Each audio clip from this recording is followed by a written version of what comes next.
Hello everyone, welcome back to another episode of Technologyglance. Today in this video, I'm going to guide you through how you can add a post to your story on Instagram. So let's get started. Firstly, open Instagram app in your device.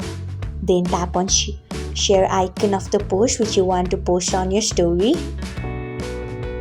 Next, you can see the option of add to story. Tap on it.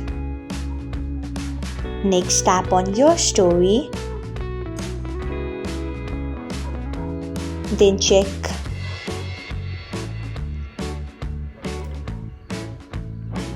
So this is how you can add a post to your story on Instagram. Thanks for watching. If you found this guide helpful, we would love it if you hit the thumbs up button below. We upload great new tech tutorials like this one every day, so do not forget to subscribe to our channel and hit the bell icon so that you'll never miss another update.